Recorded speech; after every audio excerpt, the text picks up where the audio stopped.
لیکن جب باری آئی آمنہ کے لال کی، ذرا مچل کے کہتے سبحان اللہ، جب باری آئی شافعی یومن نشور کی، ذرا مچل کے کہتے سبحان اللہ، جب باری آئی احمد مجتبیٰ کی، ذرا مچل کے کہیں سبحان اللہ، جب باری آئی رسول مختار کی، جب باری آئی رحمت للعالمین کی، جب باری آئی شفیع المذنبین کی، جب باری آئی سخاوت کے تاجدار کی، جب باری آئی نبوت کے تاجدار کی، جب باری آئی یتیموں کے والی کی، جب باری آئی بے کسوں کے مالک والی کی، جب باری آئی احمد مجتبیٰ کی، اور جب باری آئی محمد مصطفیٰ کی، تو اللہ نے یہ نہیں فرمایا اے حبیب جاؤ طائف کے میدان میں چلے جاؤ، نہیں فرمایا کہا محبوب جاؤ فلاں پہاڑ کی چوٹی پہ چلے جاؤ، نہیں فرمایا جبریل جا حبیب کو جا کے سلام کے اور کہہ کہ اللہ رب العزت تمہیں اپنے وصال کی لذتیں دینا چاہتا ہے، اپنے قرب کی لذتیں دینا چاہتا ہے۔ اب اور آگے بڑھو تو ایک مثال اور دیتا ہوں حضرات محترم، آدمی جس کسی سے پیار کرتا ہے، کسی سے محبت کرتا ہے، تو محبت کا ایک تقاضا ہوتا ہے، میں آپ میں سے اگر کسی کو انوائٹ کرنا چاہوں تو بائی فون بھی کر سکتا ہوں نا، بائی واٹس ایپ میسج کے ذریعے بھی کر سکتا ہوں، ای میل کے ذریعے بھی کر سکتا ہوں، سوشل میڈیا پلیٹ فارم کے ذریعے بھی کر سکتا ہوں۔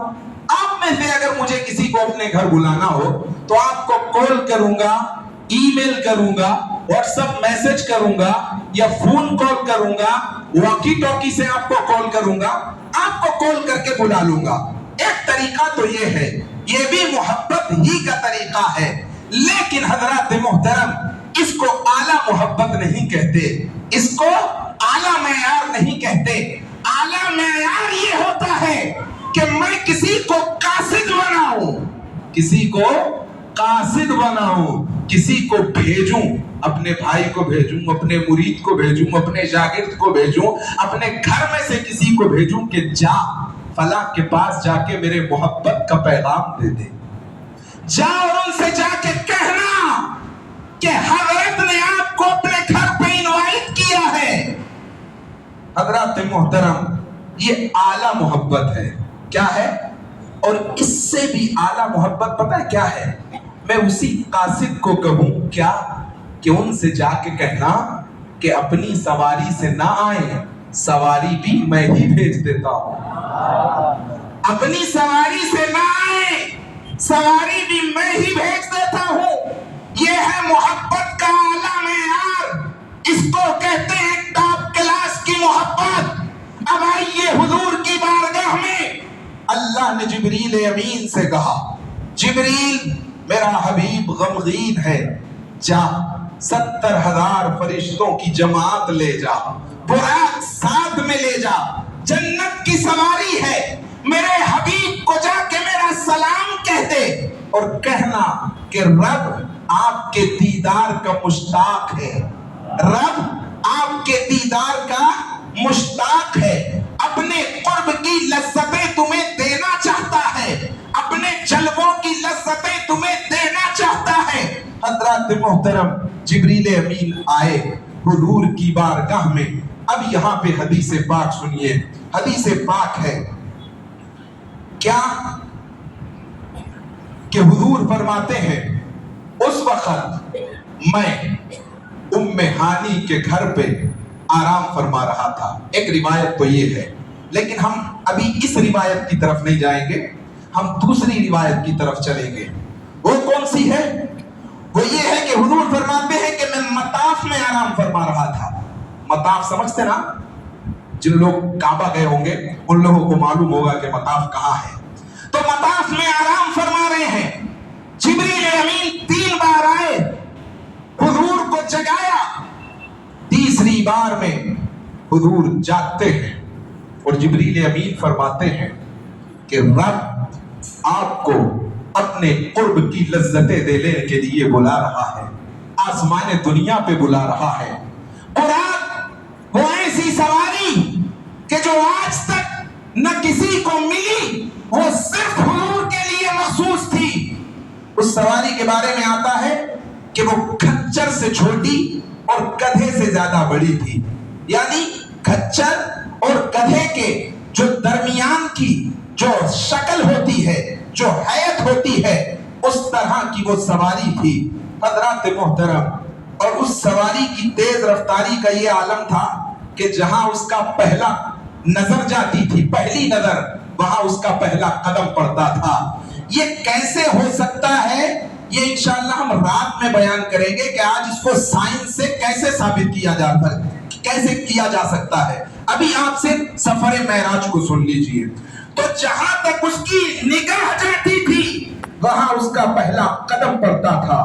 حضور سے کہا گیا، جبریل امین نے کہا حضور براق پہ سوار ہو جائیے. حضور براق پہ سوار ہوئے. براق اچھلنے لگا، کودنے لگا. جبریل نے پوچھا براق تجھے معلوم نہیں کہ تجھ پہ کون سوار ہے؟ سید الانبیاء سوار ہیں. براق نے بے ساختہ کہا تھا اسی سرور و مستی میں تو میں جھوم رہا ہوں، اسی مستی میں تو میں رقص کر رہا ہوں کہ میری قسمت کا مقدر جاگا کہ انبیاء کا سردار مجھ پہ سوار ہو گیا ہے. حضرات محترم، اب حضور حرم سے بیت المقدس کا سفر کر رہے ہیں. اب آپ کو یہ معلوم ہونا چاہیے کہ حرم سے، مکے سے بیت المقدس کا ڈسٹینس 1700 کلومیٹر ہے. کتنا 1700 کلومیٹر. 17 یا 16 آورس لگتے ہیں مکے سے اگر آپ ڈرائیو کر کے بیت المقدس جائیں گے، اور اگر پیدل جائیں گے تو 15 سے 16 دن لگیں گے. پیدل 15 سے 16 دن، ڈرائیو کر کے جائیں گے تو 15 سے 16 گھنٹے. حضرات محترم، 1700 میل کی دوری حضور نے چشم زدن میں طے کی، اور اتنی جلدی طے کی کہ جب حرم سے نکلے تو حضرت موسیٰ کو اپنی قبر میں نماز پڑھتے ہوئے دیکھا. کیا کرتے ہوئے؟ ابھی آؤں گا اس نقطے پہ انشاءاللہ. حضرت موسیٰ کو اپنی قبر میں نماز پڑھتے دیکھا. جب بیت المقدس پہنچے تو بیت المقدس کے پہلے دروازے پر دروازہ کھلا تھا. اس دروازے کو کہتے ہیں باب محمد. ذرا مچل کے کہتے صلی اللہ علیہ وسلم. دروازہ کھلا تھا. حضرت جبریل دروازے پہ رکے. بیت المقدس کے باہر پتھر تھے، بندے لگے ہوئے تھے. حضرت جبریل امین نے اپنی ایک انگلی پتھر میں ماری، اس میں سوراخ ہو گیا. براق کو اس پتھر سے باندھ دیا. جبریل دروازے پہ ہیں، حضور بیت المقدس کے اندر جا رہے ہیں. اندر جا کر کے دیکھا تو نظارہ کچھ اور تھا. حضرت آدم سے لے کے عیسیٰ تک جتنے پیغمبر اور رسول تھے وہ سب بستہ بیت المقدس میں کھڑے ہو کے نبی کا اہتمام کر رہے ہیں، نبی کی عزت و تکریم کر رہے ہیں. حضرات محترم، اب آپ سے میں ایک سوال کرنا چاہتا ہوں. آج لوگ کہتے ہیں کہ نبی زندہ نہیں ہے، معاذ اللہ. کلمہ پڑھتے ہیں نبی کا اور کہتے ہیں کیا کہ نبی زندہ نہیں ہے، نبی سے مانگ نہیں سکتے، نبی سے توسل نہیں کر سکتے. حضور جب حرم سے چلے بیت المقدس کی طرف تو حدیث پاک میں ہے، حضور نے فرمایا کہ میں نے حضرت موسیٰ کو اپنی قبر میں کیا کرتے ہوئے دیکھا. اب میں آپ سے ایک سوال کرتا ہوں، نماز زندہ پڑھتا ہے یا مردہ پڑھتا ہے؟ زور سے بولیے، اتنا تو بتا ہی سکتے ہیں آپ. زور سے بولو. یا مردے کو پڑھتے ہوئے نماز دیکھا ہے کبھی آپ نے؟ اگر دیکھا ہو تو صاحب مجھے بھی بتا دیجئے آ کر کے. نماز کون پڑھتا ہے؟ زندہ پڑھتا ہے. اور حضرت موسیٰ اور میرے پیغمبر کے درمیان 2000 سال کا ڈیفرنس ہے. کتنا؟ 2000 years before حضرت موسیٰ shifted by Allah Almighty. 2000 سال پہلے حضرت موسیٰ رب کے جلووں میں چلے گئے، رب کے قرب میں چلے گئے. لیکن 2000 سال کے بعد بھی حضرت موسیٰ قبر میں، دور سے بولیے، نماز پڑھ رہے ہیں. تو یہاں عاشقوں نے نکتہ دیا اور عاشقوں کا عاشق، نبی کا عاشق پکار کے بولا تو زندہ ہے واللہ، تو زندہ ہے واللہ. میری چشم عالم سے چھپ جانے والے